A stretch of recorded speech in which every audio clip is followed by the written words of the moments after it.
This is the Graceful Atheist Podcast. Welcome to the Graceful Atheist Podcast. My name is David, and I am trying to be the Graceful Atheist.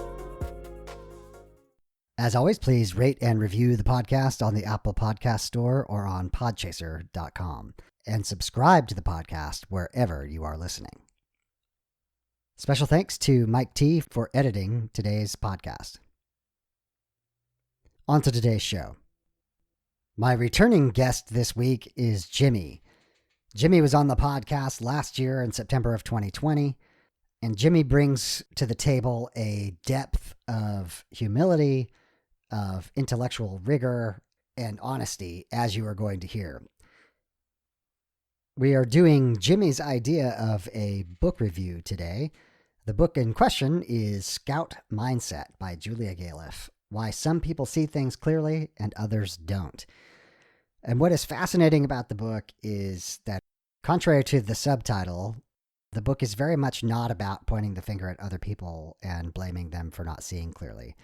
It absolutely is pointing the finger back at us to say we all have cognitive biases, and the attitude that we need is one of a scout. In summary, is being willing to see the world as it actually is rather than the way we wish it to be. Again, Jimmy brings quite a bit of insight here. We are looking at the book from two lenses, from the perspective of secular grace and from deconversion. And I think this book is really significant for both of those topics, even though it never really touches either of them in the book.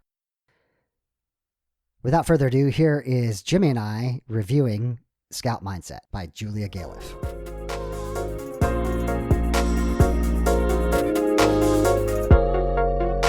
Jimmy, welcome back to the Graceful Atheist Podcast. Hey, David. Thanks for having me. So today we're going to do something new. This was kind of your idea, and I'm really excited about it. So we're going to see if this works. But we are going to be reviewing Julia Galef's book, Scout Mindset, Why Some People See Things Clearly and Others Don't. And we're going to look at it through two lenses, from the perspective of deconversion and from the perspective of secular grace and how some of that information applies. First, just a quick plug for Julia. Julia has a podcast called Rationally Speaking that is amazing, and absolutely everyone should check that out. She also has some TED Talk about Scout Mindset and various other things, and we'll have links for those in the show notes. But let's start with just kind of a high-level overview. What did you think of the book? Maybe if you want to describe the arc of the book. Yeah, so I guess sort of to start threading in deconversion and other topics, I grew up hearing a lot about how people think wrong, and it's usually other people. Right.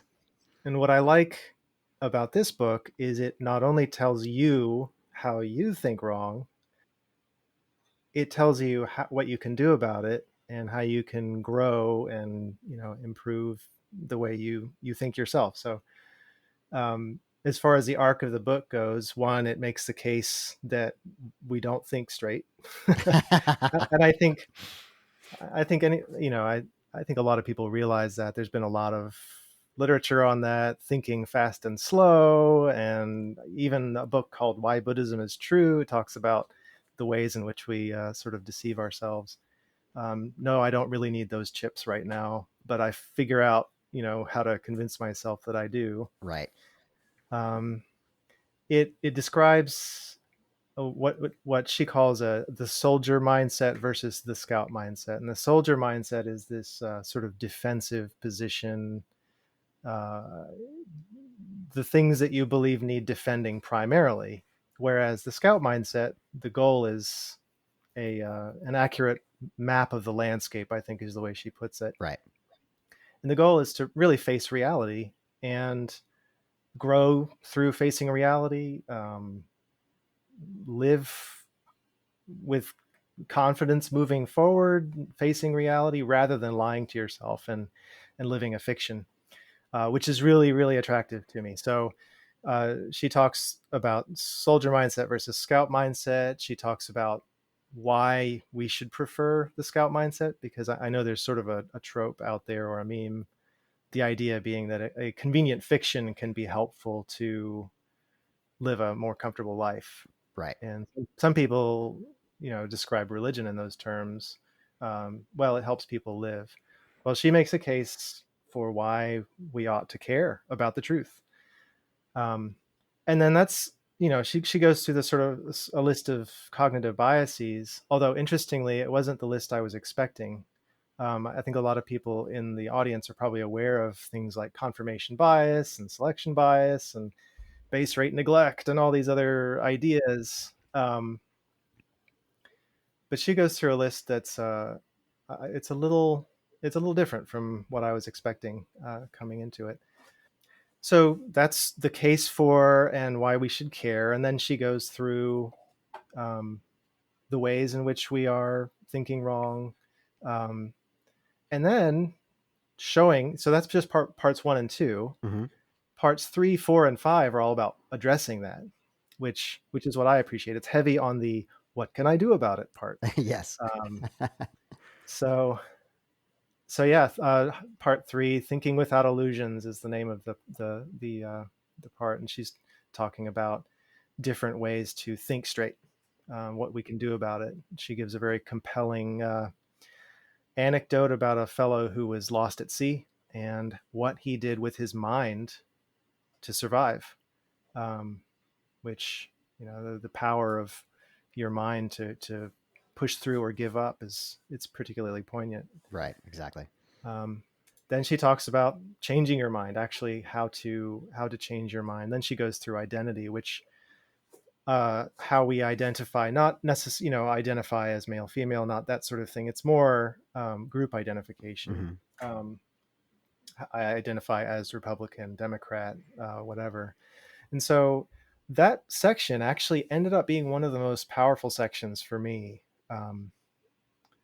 And just to sort of steal ahead again into the discussion, Yeah. one of my big, I don't know what you call it, warnings to myself coming out of Christianity was that I didn't want to just adopt another fundamentalism. Right.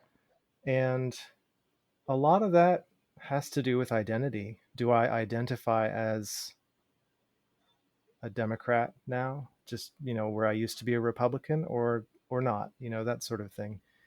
And it's particularly a powerful section for me anyway.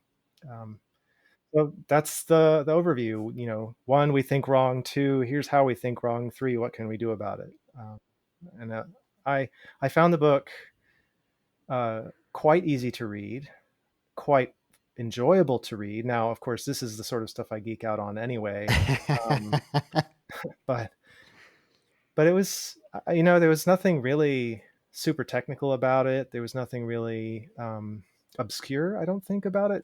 She even goes into some of her own areas like Bayesian versus frequentist and Yes. all this stuff, but it's not important what the actual details are. What's important has to do with the fact that even nerds can draw battle lines around Not these nerds. identities.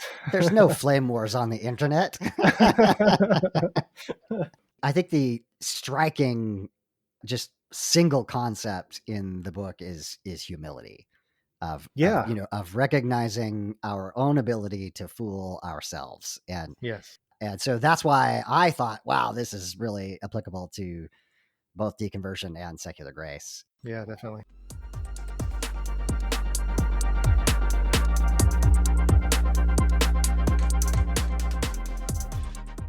I did want to stretch the metaphor just a little bit about the soldier and the scout.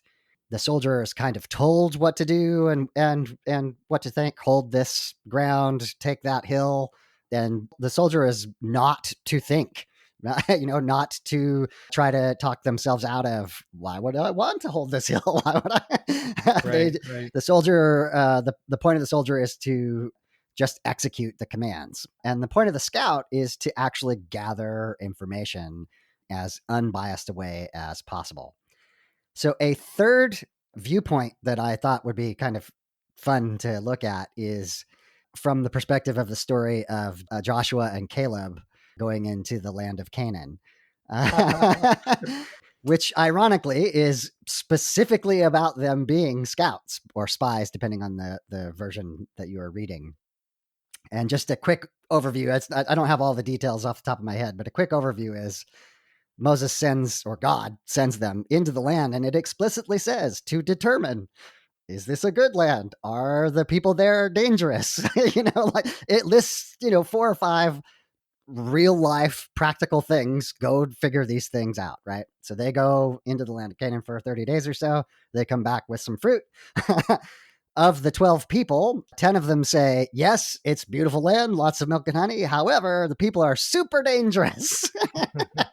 This is also the reference to the Nephilim, the giants or what have you. So it's a really fascinating story. But basically, they come back, the 10 come back with a somewhat accurate report. And Joshua and Caleb say, no, God said we could take this place, so we're going to. So it's kind of the exact opposite of what this entire book, Scout Mindset, is about. Is Joshua and Caleb go in with a predetermined idea. God told us we get to have this land, so clearly it will be no problem. So I just thought that was kind of an ironic look at things as well. So let's start with a look at the deconversion side of the house. And it sounds like that's what struck me the most. And it sounds like more of the secular grace part struck you more. So, but I do want to start with humility and some of the references you've already made about the various books. There's just a lot of books over the last 10 years, let's say, like Thinking Fast, Thinking Slow, and Andy Kahneman. The Knowledge Illusion, The Enigma of Rationality. There's a lot of books out there that will, if you read them, prove to you that you are not a completely rational being. We are not Vulcans. And I think that is a huge mistake that particularly the atheist community is vulnerable to. And to talk about what you said, not trading one fundamentalism for another, it's real easy to slip into that. Christians are wrong and we're right. And what I appreciated about Julia's book is again, that humility that she started with. I have these cognitive biases. And I could sum it up with one quote. She's talking about motivated reasoning, and she says, of course your argument seems compelling to you. Everyone's argument seems compelling to them. That's how motivated reasoning works. And I think that one sentence kind of sums it up. It's like, when we were Christians, we were entirely convinced. Apologetics were convincing. Like the arguments felt true and profound and deep in some way. And now it's easy to be on the other side, is to have various rationalizations so that our arguments to ourselves sound true and compelling. And what we're looking for here is some humility to have that scout mindset, to actually see the world as it actually is, to try to gather that evidence in an attempt in an unbiased way, that kind of thing. Yeah, it's interesting because I would say that, I remember learning, it was Jeremiah 17:9. The heart of man is deceitful above all things. Who can know it? Who can understand it? Or whatever it is, something like that. And the whole concept of what was called the noetic effect of sin, the effect of sin on our ability to know things. Right. It's not KNOWETIC. It's anyway, it's a technical term, but I remember hearing the phrase. And so the idea is, we have sin, therefore we think poorly. Okay, let's take that seriously. Yeah. The problem is that the typical evangelical answer is, what's the solution? Bible and prayer. Well, okay. What if you're interpreting the Bible wrong? How do you fix that? Right. And so that was why it was one of the factors in my deconversion. I started taking it really seriously and started watching myself, seeing just how easy it was to lie to myself. And so I was sort of, I was really buying into this Jeremiah 17:9. And so I started learning about cognitive biases and all these other things. Yeah. That didn't help. Much worse, I'm sure. Yeah. I think that one of the main cognitive biases that she talks about is this idea of motivated reasoning. And it is that, well, one of her sentences is, what makes it motivated reasoning is when you wouldn't even want to find out if it was wrong. And I mean, I think that describes my experience of Christianity, that there were many times where there were questions I knew I didn't want to ask, or I didn't want to find the answer to, because I was afraid of what the answer might be. And not entirely consciously, but with hindsight, you kind of see this. I was stuffing that down. I was putting that in a corner somewhere Yeah. and ignoring it. And it's because the answers that you've gotten from, say, an apologist or something like that are not satisfying. And if you really go down that road, things might unravel. Yeah, and on the topic of this motivated reasoning, she brings out early on this distinction, this what does motivated reasoning look like? And you ask yourself not what is true, but you ask yourself, must I believe this? Ah, yes. Can I get away with not believing this new idea? Or on the other hand, if you want to believe something, can I believe this? Yeah. Can I convince myself, I guess emotionally, that this is true? And so that's that motivated reasoning. So, for instance, you're a believer, apologetic argument comes along, and you say, okay, that gives you just enough plausibility so that you don't have to not believe, in evolution, or Right. you can believe in the power of prayer or whatever, just enough to sort of nudge you over that uh, the edge to keep into in a particular camp. It's not to say that therefore guaranteed Christianity is false, but it is certainly, as you pointed out, a characteristic of the kinds of thinking that I personally, was using when I was a Christian. Right. And let's be clear. But everything I've said so far is about how I thought. Yeah, I'm yeah, not yeah. pointing the finger at other Christians. I'm saying this was me, Right. what I was like. Exactly. And I do have that exact quote. She says, the best description of motivated reasoning I've ever seen comes from psychologist Tom Gilovich. When we want something to be true, he said, we ask ourselves, can I believe this?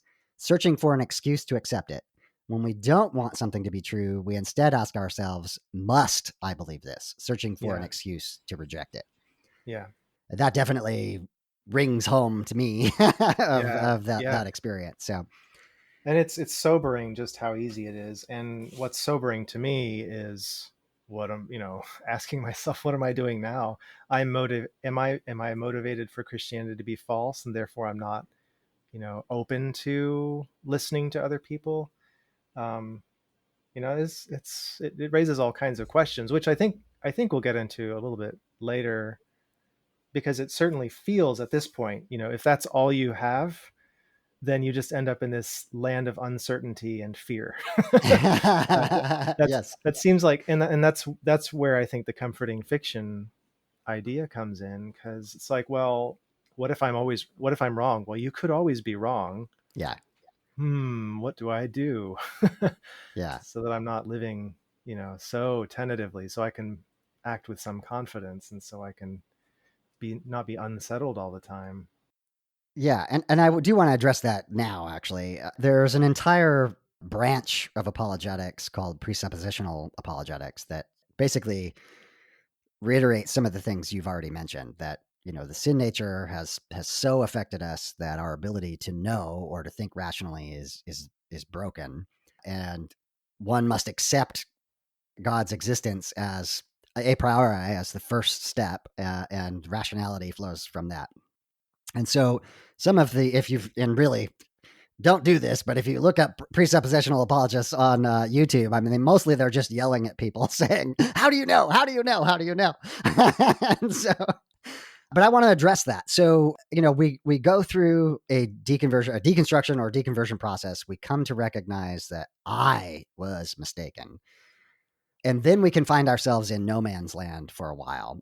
And one of the things I like to point out is the presuppositional apologist is actually making the case for the scientific method.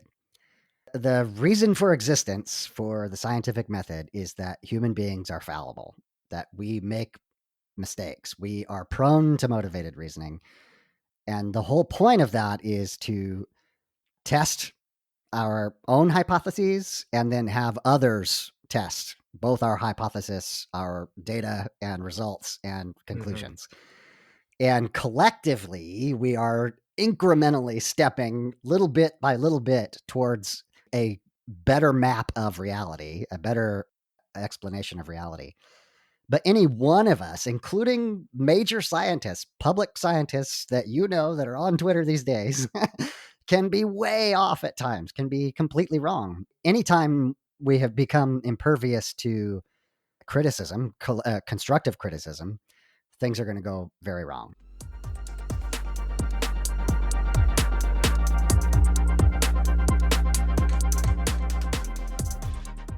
I've fallen in love again with Carl Sagan. So Yeah. maybe the next book club that we do could be Candle in the Dark, which I highly recommend to everyone. It's an incredible book. And in fact, listeners, email me if you want to be a part of that. We can do a group book club. But one of the things he talks about is, first of all, the way he sets up that book is he talks about being a young man and being fascinated by aliens. And in other words, he wanted aliens to be true. But of course, we know the story. He becomes a scientist. And what he talked about it was the incredibly, excruciatingly high standards of evidence for science.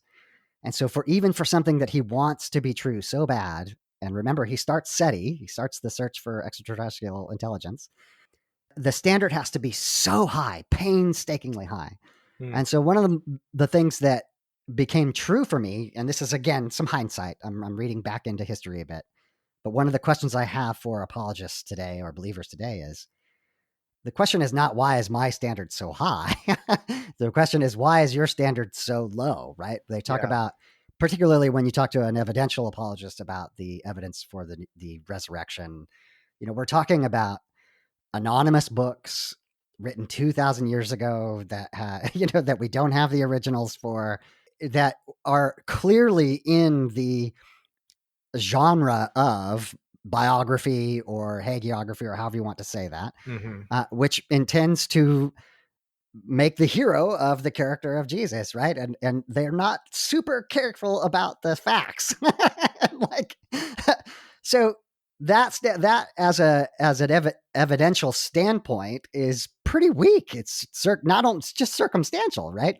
And so again, I think what happened for me for deconversion was that kind of imperceptible raising of the standard of evidence, and suddenly waking up in one day and going, wow, I've believed this based on really untenable, not good evidence. And just to sort of piggyback on what you're saying there, your standard of evidence grew, and mine did too. What I think was key for me somewhere along the way was realizing that critical thinking is about me, Right. not other people. In fact, the more I live, the more I realize just how much people don't change their minds. Yeah. At least not in the way that we think. You got Mark Antony showing up and making this sarcastic speech about how Julius Caesar was ambitious and all that, and then in doing so turns the hearts of a huge group of people against the traitors. Okay, it doesn't work like that. Sorry. Yeah.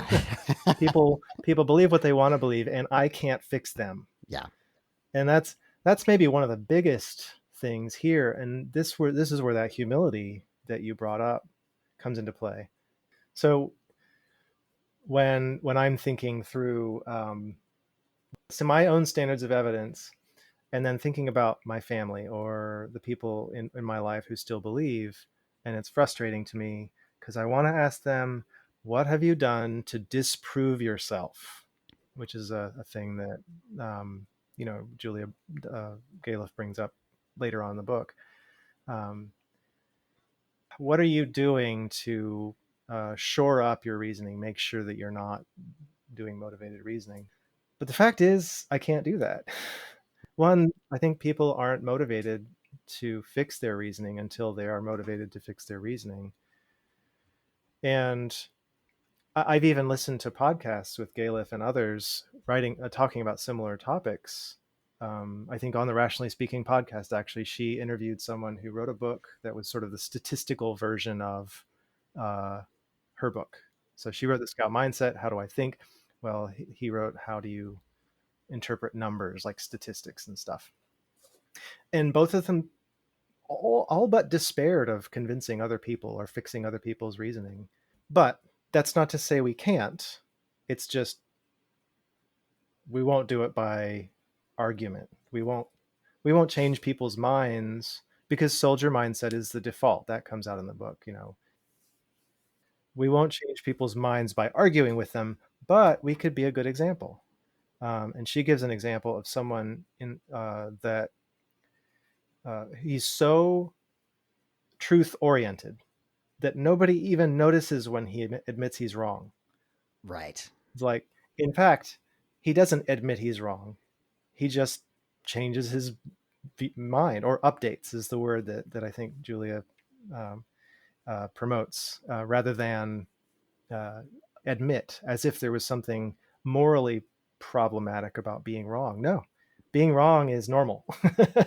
One other point that she makes is that it also demonstrates loyalty to the group, and we've kind of just lived through an example of that. In politics, we've seen where even when it's demonstrably untrue, Yeah, yeah, that the people will sign on to those things because it demonstrates their loyalty. And I think Christianity does that to us as well. But again, I just want to highlight, because I feel like you're capturing something that I'm not, and that is the humility to recognize it is about our motivated yeah, reasoning. It's my ability to be fooled by myself, and that when we kind of come to grips with that on a visceral level, whether that's because of deconversion or because of recent politics, we can have some grace with the people around us with whom we yeah. disagree, because there's some empathy.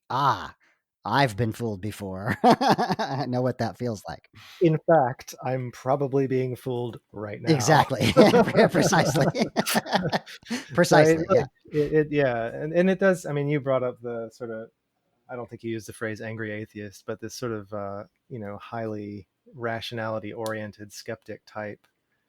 There's a lot of pride there, pridefulness. And I do, one of the things I love most about Christianity is the promotion of humility. Hmm. Now, humility as a debasement, or you are a worm or whatever, that's no good.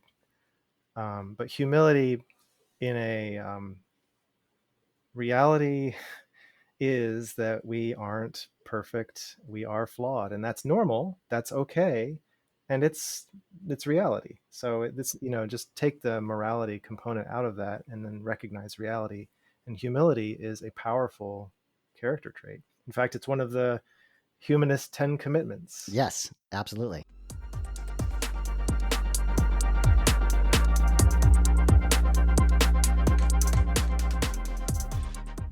Let's go ahead and make that transition. I think we already have. We're talking about empathy for others with whom we disagree, even if we've changed our minds on those matters. And again, humility, I think, allows you to have an accurate view of just how easy it is to fool yourself. And so holding those things lightly.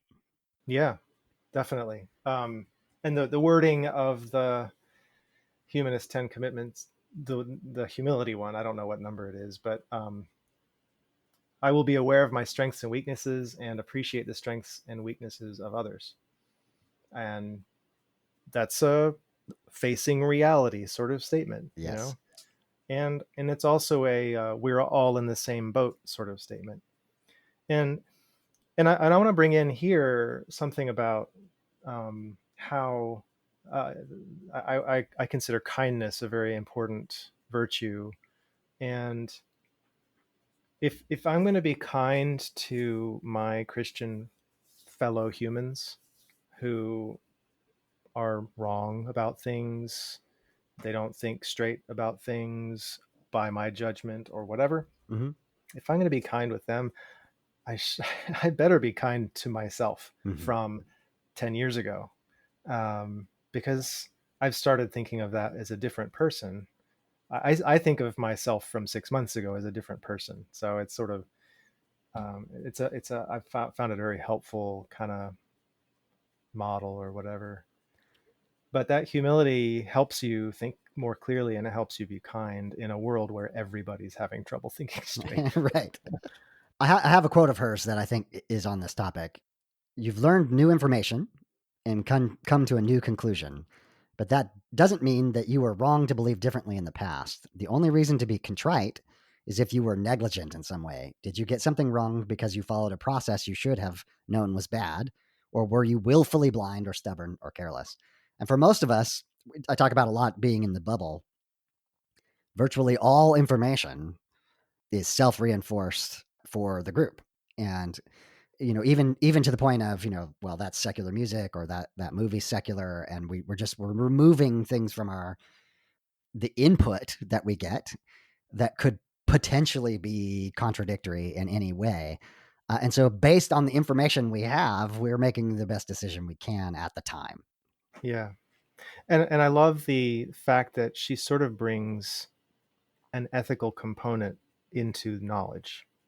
So there is an ethical component to this where we're kind of, it's more ethical to face reality than it is to not face reality. If the reason you're ignorant now is because you were negligent, to use her word, that's a problem. But it's something that you can address if you, to just to reiterate what you just said, if you are ignorant because that's what you were handed, okay, now what's next? Look forward. I do think one of the painful parts of deconstruction, deconversion, is that liminal time where Mm, you are semi-conscious of yeah, yeah, I am thinking poorly here. yeah, And again, I want people to give themselves some self-grace that we all go through that. We've all, and that is part of the process. You're incrementally updating, as Julia talks about, information and responding to that. And that may take a very long time to come to grips with. And so I don't think that it's willful is the point I'm trying to get across. But sure, exactly. And in fact, if someone is truth seeking, it doesn't really matter where they are. If they're pointed in the right direction, then then I think that's all really you can ask of yourself. If you're, um, you can't you can't expect to jump out of fundamentalist religion and then into the lap of properly open-minded rationality. It's Lap is probably the wrong metaphor there, but anyway. uh, and that's again self-grace, self-forgiveness. I think just encouraging people that it's directionality. That's like what I love about your tagline, I'm trying to be the graceful mhm, atheist. What's important is the minute, and she brings out something like this in her book, the minute you say I am a graceful atheist is the minute you stop improving. right, exactly. So if what's important is the process and the improvement and the direction, and just to encourage all the people out there who are in the midst of realizing or being uncomfortable with their current beliefs, and oh no, you don't know anything about evolution because you were raised on young earth creationism or whatever. It's okay. What's important is the direction that you're heading in. And I think that quote that you brought out from her book is spot on as far as that goes.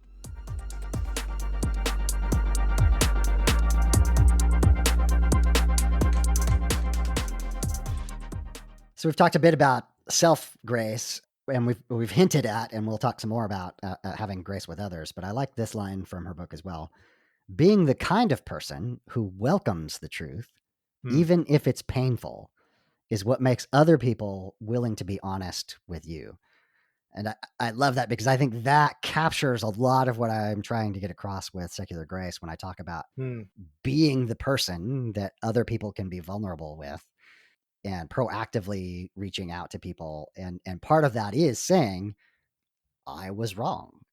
And this is how I came to grips with that. and that's fascinating. I mean, we are social beings, And what you just highlighted, I think, is super important, because we can't fix our own reasoning on our own. Mhm. I think we sort of mentioned that in passing earlier, but to just highlight what you said, we need other people to help us. And if they're afraid of correcting us or helping us get better at thinking, we're not going to have the benefit of that. So there's all kinds of reasons to be humble about, you know, your own ability to be wrong, and your growth in knowledge, and your uncertainty about a particular topic. Someone asks you your opinion. I've got this sort of nerd fantasy of being on the street, and some reporter comes up and says, "What do you think about XYZ?" And it's like, I don't know. I barely know anything about it. Yes. That's my nerd fantasy. But The yeah, perfect answer. Yes. exactly. Well, I don't want to. I don't. I don't want the burden of an opinion about this. I don't feel the need. Whatever. But let's just mention that how rare that is, how unnatural that is. It's natural for us to say, "Oh yeah, I have this opinion, and let's Yeah. why Yeah. don't you listen to it?" And it's hard to recognize one's own ignorance, and more than that, admit it publicly. I don't know. Yeah. And particularly problematic is the fact that being uncertain about so many things can annoy the people around you. I mean, you've heard probably in reading, or people who have expressed the opinion about someone, they don't believe in anything. They don't have any opinions. They're Mm, just a bland person or whatever. And part of me thinks, if I suspend judgment on most things, then is that going to be annoying to the people around me? There's sort of that, and is that going to be a motivation to think poorly, to come up with, present myself more confidently than is accurate or whatever. I read through a book called Why Buddhism is True, mhm. and it goes into this more specifically. And to summarize the book, it's something like, our thinking is messed up. Here's some ways. The practices and doctrines of Western secular Buddhism may be helpful in this regard. Yes. That's kind of the Yeah. short version of the book. And um, it talked about how evolution basically doesn't care whether we see reality straight. Mm, We're not tuned for reality, we're tuned for survival. And just one small example that showed up in the Scout Mindset as well: if you want to convince somebody of something, it helps if you believe that something, yeah. whether it's true or not. And convincing someone by saying, "Well, I am 70% confident that we would benefit in these ways from this particular outcome," I think wouldn't go over well for a lot of people. If you just say, "This is the way to go," you know, and then they'll say, "Okay, okay, that's good, let's go." you know, Yeah, and I've got two examples of that in the real world that I think are important. One is climate change. Scientific community's been concerned about climate change for decades, sure. but because of the nature of science, the crisis is understated, and now we're starting to hear kind of yelling from the rafters. And the other is that at the beginning of the pandemic, I remember February, March in particular of 2020, having a conversation with friends of mine, and I was saying, listen, when somebody like Anthony Fauci gets up and says, "This is bad, get ready," that is them screaming up. You know what I mean? That is a scientist saying that is terrifying. We have Yes. got to get ready. Like the understated nature of most scientists, I think makes people, because we're so used to the loudest voice in the room being Yeah. the right one, that we have to attune our ears almost to that. I think I've got 70% confidence, just like you say, that this might be true. And depending on your expertise in that topic, 70% might be terrifying, right? Or exciting, or what have you, right? That might be a really important thing to pay attention to. That is absolutely the case. And it even plays into things like, should we be activists if we're uncertain about so many things? And I think, yeah, the answer is yes, but maybe our motivations need to shift a little bit. but I want to zoom way up and say all of this is hard. All of this is Yes. super hard Yes. because we're fighting the way our brains are put together. We're Yeah. fighting the way our, if you want to call it like a societal brain is put together, like if you want to say that we as a culture or subcultures think together, um,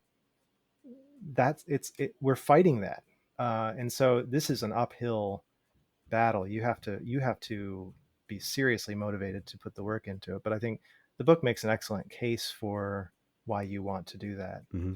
Um, and I want to highlight one actually pulling from a different book, pulling from the Buddhism book, um, which I guess we can put the reference to that in the show Sure. notes. Um, but the book talks about how we human beings are essentialists. It has nothing to do with a book called Essentialism that many people have read, but it has to do with the idea that and you've talked about this on the show a lot.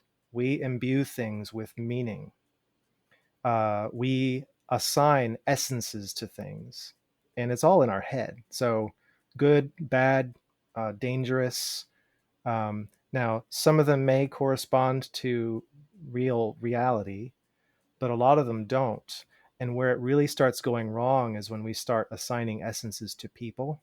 Mm-hmm. Um, and an example that they gave in the book had to do with, you show somebody a scary movie, they're more likely to um, uh, say that a person of some other ethnicity is angry, Mm. just a random face. So the same set of faces shown to different groups of people. One group of people sees a love story, a movie or whatever, and another, I think it was The Shining. Actually, the other group of people watched The Shining, and they were much more likely to attribute anger to a facial expression of someone in a different ethnicity. Now that's key, a different ethnicity. And so you take a majority white culture or society, and that means everybody is human, and therefore everybody's doing this, but the harm goes one direction. And so the way we think really matters. So you said climate change, you've got COVID Mm-hmm. issues, and then we've got systemic racism. It's all bound up together. This is maybe probably the biggest motivation for me reading this book is I really want to fix my thinking to the point where I can help society get better in a small way. If I can help motivate other people to fix their thinking, um, and to want to fix their thinking. It's not just grudgingly. It's sort of adopting this identity of truth seeker. So the stakes are high, as you pointed out. Yeah, I want to expand on that a bit. The guest who will probably precede this episode was asking me about the humanist perspective on quote unquote sin nature.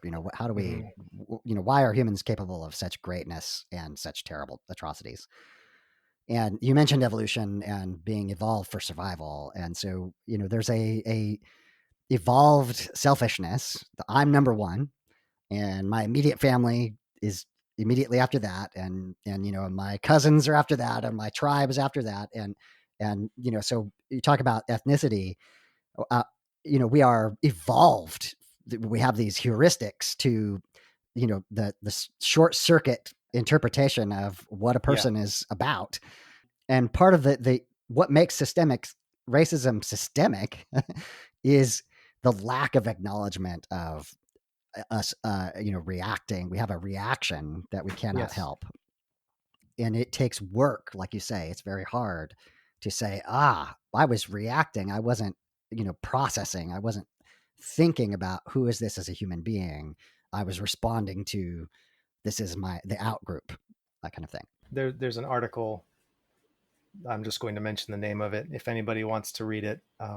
It's called uh, I I I can only I can tolerate anything except the outgroup, Yes. and it has to do with specific ways in which the outgroup is defined and just how motivated we are to not think clearly with respect to the outgroup. And so I appreciate that so many people are writing about this. The book Thinking Fast and Slow is widely cited. You read business books and they're citing this. It blows my mind. It was a very impactful book. Um, I hope lots of people read it. I hope Yeah. lots of people really internalize, there are flaws in the way that we think. And I hope that does something for society. I don't know.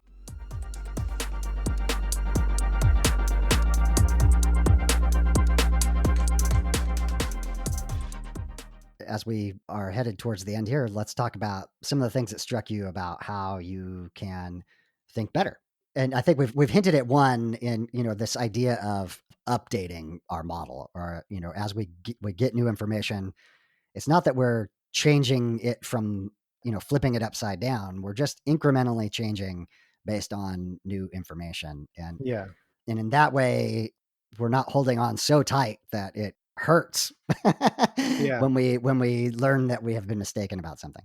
That's definitely one. Thinking in terms of updating, sort of removing the moral component of being wrong, sort of kind of making humility more of a actionable thing. Right. Um, Another one that really stood out, and I mentioned this earlier, was identity. There's a whole, a fifth one. One of the parts, part 5, was about identity. Um, the rethinking identity was the name of the part, and one of the things she says is that turning our beliefs into identities wrecks your ability to think clearly. Mm. And I want to go through, and this is in the service of not coming up with another um, fundamentalism, but here are some signs a belief might become an identity. If you use the phrase "I believe," which is a phrase about you and not the belief. If you get annoyed when an ideology is criticized, and she refers to an article entitled "Why Atheists Are Not as Rational as Some Like to Think." Yes. And TLDR, too long didn't read. uh, it's because they're human. Yes. Yes. uh, Sign number 3, defiant language. I'm proud, I stand up, I am an unapologetic X. Mm. There's a righteous tone. There's gatekeeping when it starts mattering who gets to be called vegan or breastfeeder, and she Mm-hmm. goes through, I mean, it's really crazy the degree to which humans will identify as things and then like exclude all the people, other people. Schadenfreude, so you're pleased by Oof. uh, uh, uh, the downfall of the people outside this particular group or whatever. Epithets, she brought up breastapo, which is what the anti-breast, or not, I don't know that they would be anti-breastfeeding, but pro Bottle feeding. Yeah. whatever you want. Yeah. Yeah. And they're calling the pro breastfeeding people a breastapo. And it shows that you see it is a fight between people and not ideas. It's teams.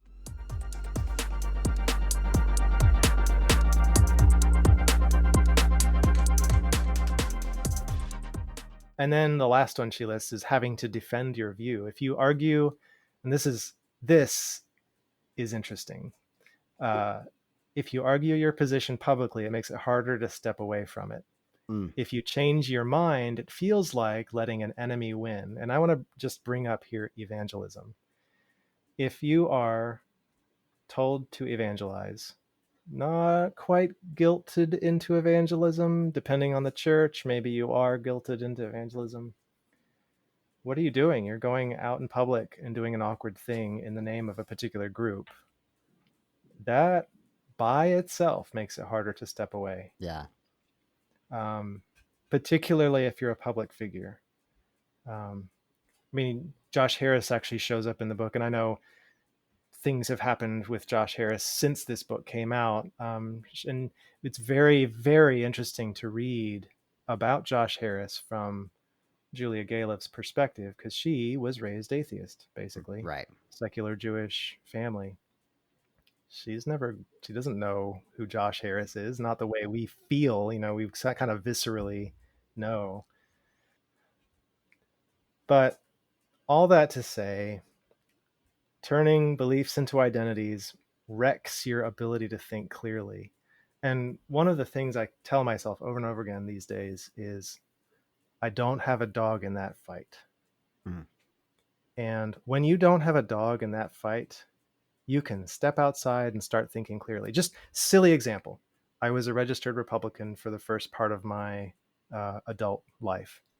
Eventually, I got fed up with the Republican Party. I think at the time I was starting to deconstruct. I don't remember when I did this, but I became unaffiliated. And that gave me permission to criticize Democrats and Republicans and libertarians and all of them. Yeah. And that is so interesting because it was an act I took. I stopped. My voting registration card said a different thing, and then all of a sudden I can think that much more clearly, maybe about Republicans or whatever. That really makes me think of the Nones, Nones, Mm, that yeah, there is some value in just being unaffiliated when it comes to religious belief as well. I think an area of growth for me is, in the beginning, I was really focused on deconverts to atheists, sure, sure. and or believers where it was not antagonistic, but it was, there was, you're on that side and I'm on this side. And I've really tried to get more of the spectrum of people in the middle of deconstruction, people that are believers still, people that have new faiths, that kind of thing. Hmm. And part of it is that, trying to be unaffiliated. So I think people's stories are fascinating no matter where they're at. Yeah. But I did want to just, confess a bit here. You're calling me out, Jimmy. A public voice. I believe in secular grace. I ironically, I think the identity I hold the least, or the hold the lightest, is atheist. Like, I really don't Sure. care about that much. Humanist is a bit more closer to home, but the one that really, really identify as deconvert, that's Yeah. me. I feel that, man. I Yeah. I am a deconvert, and I feel defensive of other deconverts, and I mean, all those things you said, I do. And That's because you're human. and then just one other confession, a line from her book. When you do encounter a good argument that's new to you, we often mistake it for a bad argument we are already familiar with. I think I Ah, am really susceptible to this because, as is well documented both in the blog and the podcast, I have a complicated relationship with apologetics. And I often find that I can find the moment, the point at which the argument is similar to some previous argument that is well refuted, and I'm done. I'm out. And so I think one of the things that I need to learn is, hear the whole thing. Not that I expect apologetic arguments ever to be, terribly convincing, but to be open to the possibility and take in all the information before making judgment. yeah. And to that, I'm going to echo everything you say. I do identify as a deconvert, and I do get a little riled up when I have done this. I don't know that it's a wise idea, but listening to Christian podcasts about deconverts and what went wrong. Yeah. And it's so funny watching myself listen to these podcasts. But I think this idea of idea inoculation is a really powerful one, and that should make us even more humble. Just because we haven't heard a good argument, or just because we have heard bad arguments for something, doesn't make the something false. Um, and I want to put a plug in here, and so I'm actually going to jump to the next reason that I Okay. really Yeah. wanted to read this book, and that is, I admire a guy named Daryl Davis. He is a blues musician, award-winning, big African American guy, and he goes to KKK rallies Wow. and befriends KKK members, and he not like he has some 20 KKK robes in his possession that were given to him by people leaving the KKK. Mm. Um, Oh, wow. and how did he do it? Did he do it by going and arguing with people? No. He went and listened to people.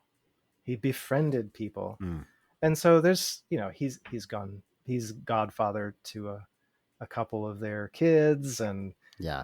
it's that's a role model for me. I see this division in our humanity. We are all human, and I see this division, and it's voluntary. It's all voluntary. It's understandable. We're learning more and more about just how understandable it is. But I'd like to bridge Mm-hmm. those gaps if I can. And I am in a prime position, still going to very conservative Christian church, the one I was going to, well, the one I resigned from, and they had a public meeting to talk about it, Oh, and wow. where people were on their knees praying for me. Apparently, I wasn't there. Yeah. Yeah. You were uninvited to that. I Yeah. was drinking with a friend, but I still go to that church, and the people are genuinely happy to see me because I still show up. I think it's natural to want to leave. Totally understandable. My family is still Christian. Um, I'm in a prime position to bridge some divides in both directions. I think people listening to each other is very important. Part of humanizing. And I view othering, I view outgroup dynamics as dehumanizing, Mm. because the most convenient way to other somebody is just write off their humanity. They're subhuman, they're less human than me. They don't need love like I need love. They don't need kindness like I need kindness. And so I want to be that person. And one of the things that I see about this book is, if I can really get my humility to a point where I'm open, truly open to changing my mind with, with reason. You don't just change your mind. I don't want to be tossed about by every wind and wave of doctrine. But, being willing to update, being willing to change, um, then I'm willing to actually listen. One person said, open-mindedness, any conversation that you go into and you're not willing to change your mind, you're being disingenuous. Mm. That's one. And I mentioned that to a Christian friend of mine, and that Christian said, but what if you can't stop believing a particular thing? It's like, Yep. yep. And I think my answer was as, eloquent as Yeah. but I don't know that I'm going to be the one to really bridge gaps, but I am very interested in doing it. At the very least, just listening to people. And she talks about, I think her phrase is ideological Turing test. Mm. Can you state someone else's view well enough that they agree with it? Like Right. it's like they would be convinced by, or no, it's something like that. Can I steel man? I think you've talked about steel manning before. Can I present their argument back to them such that they completely agree? And so, just to put a couple plugs in, there's a book called How to Have Impossible Conversations, which is all about this sort of thing. It's where you have vastly different perspectives, and how do you converse with people like that? Um, and it's sort of being the adult. In my opinion, it's how do you take on the adult role in a conversation, such that the conversation can be productive? How can you listen and truly understand, and probably without demanding that they do the same, but exemplifying that, how to have impossible conversations.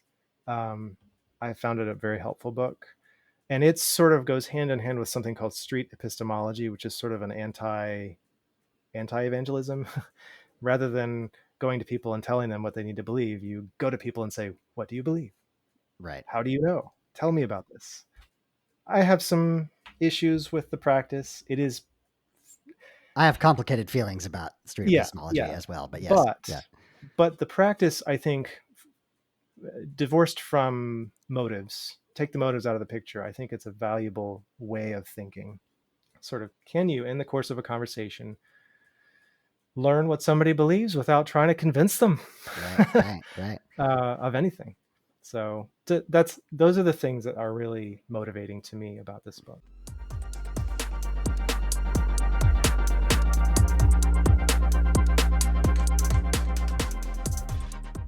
I wanted to expand just a bit about Daryl Davis. There's a journalist named Dia Khan who does the exact same thing, the very hardcore alt-right. She's a journalist that will go and embed and spend time and actually get to know them as human beings. And partly, I can imagine the listener screaming, "But they're wrong. They're Yeah, that's yeah, horrid. yeah. They're," Oh yeah. and yeah, you're probably right, but they are still a human being.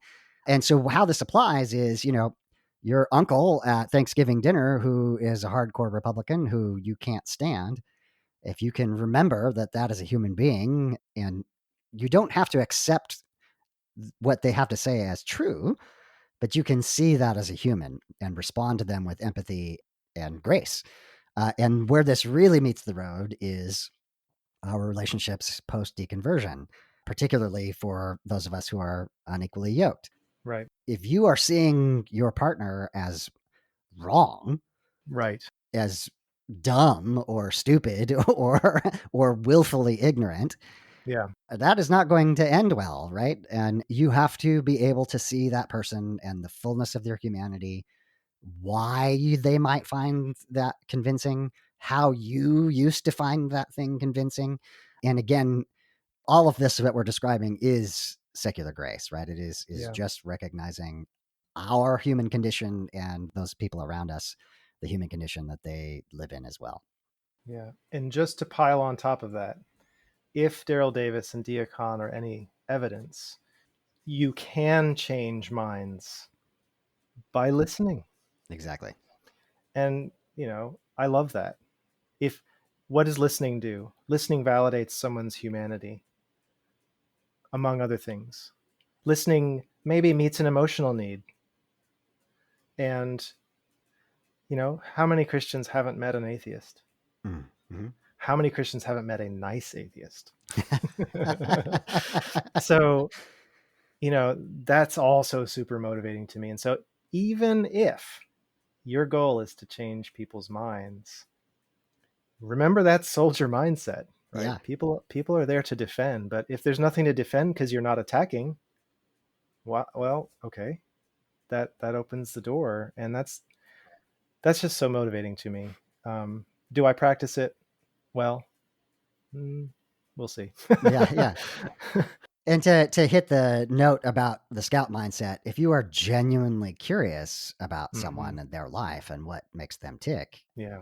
and rather than trying to change them, you're going to ask questions that elicit truthful responses that gives you more information about that person than you would if you're coming in calling them the Brestapo or what have you. But I really think, I think that the big red flag is when you do have derogatory terms for a group. That should really tell you that something has gone off the rails. And again, I hear you screaming, "But they're wrong." Yes. I get it. They might even be wrong. But it is that, as you said, Jimmy, dehumanizing of the other. Yeah. That not only doesn't change their minds, it will absolutely just entrench them, but also it stops you from thinking properly as well. And so that's when we definitely need to check ourselves and find out, okay, so what's motivating my anger about this? Yeah. All right. Any final thoughts on Scout Mindset? I really enjoyed the book, and I enjoyed the conversation. Yeah. Julia, my email's out there, gracefulatheist@gmail.com. Please get in touch. Love to have you on. We will have links in the show notes for several of the books that we've mentioned, maybe some of the TED Talks and things like that. I do recommend Julia's podcast, Rationally Speaking. And Jimmy, thank you so much for being on the podcast. I think, we might make this a regular occurrence if people enjoy it, and we might try to bring other people in as well. Yeah. You've already mentioned about 5 different books that could be a book club entry. So as a final wrap up here, I've just asked that the listeners, if you found this useful, if you think it's an interesting idea for us to go over a book and see how it applies to deconversion and secular grace, let me know. I want to know like if this is interesting to people and or not. Constructive criticism. We're willing to update our map of the world. So Jimmy, thank you so much for being on the podcast. My pleasure. Thanks for having me.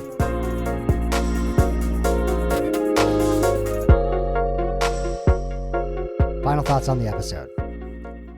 I won't go on for too long here because really the whole podcast was about how Julia's book applies to deconversion and secular grace. And I think Jimmy in particular did a really good job of identifying how that is the case. I will just add that I think it is absolutely worth reading. There will, of course, be links in the show notes. I think this is the type of book that helps you to see yourself, to see your own cognitive biases, both in the past when you were in your former faith and potentially now, right? Just because we've come out of religion doesn't mean that we see everything clearly. It is truly about that attitude of the scout and constantly trying to attain a more accurate picture of reality. Obviously, Julia, if you are listening, please get in touch with me, gracefulatheist@gmail.com. Would love to have you on to discuss the book from your perspective. Thank you to Jimmy for returning to the podcast. Again, I believe that he brought a singular focus on pointing the finger at himself. And I got away with quite a bit of finger pointing at apologists, but Jimmy constantly brought us back to how is my thinking inaccurate or mistaken, and how can I not be fooled by myself? So I really commend Jimmy for that work. He helped me in this process. I very much admire Jimmy and the way that he thinks, the way he is exercising secular grace for himself and within his believing family. And I think that came across quite well in the podcast. Thank you, Jimmy, for being on the podcast and bringing us your wisdom. No extra secular grace thought of the week here. I'll just say that upcoming, Jimmy and Colin has also been on the podcast in the past, and I are kicking around the idea of doing a movie review. So similar concept, and potentially The Truman Show, but we'll see which movie we wind up doing. But it'd be great to get your recommendations. What movies, they don't have to be about religion in any way, convey the ideas of secular grace or hint at the ideas of deconversion. Email, hit me up on Twitter @GracefulAtheist. I'd be really interested to hear which movies you'd like to see reviewed. Until then, my name is David, and I am trying to be the Graceful Atheist. Join me and be graceful human beings.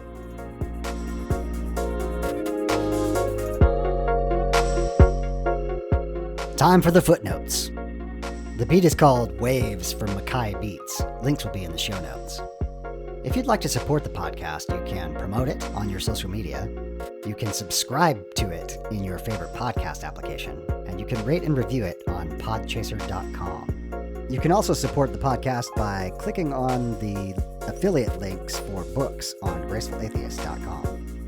If you have podcast production experience and you would like to participate with the podcast, please get in touch with me. Have you gone through a faith transition and do you need to tell your story? Reach out. If you are a creator or work in the deconstruction, deconversion, or secular humanism spaces and would like to be on the podcast, just ask. If you'd like to financially support the podcast, there's links in the show notes.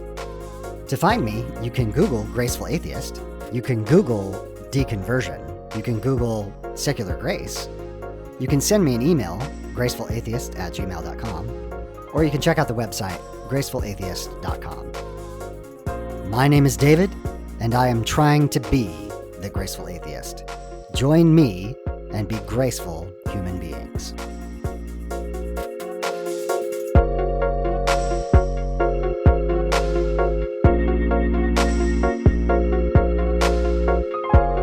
This has been the Graceful Atheist Podcast.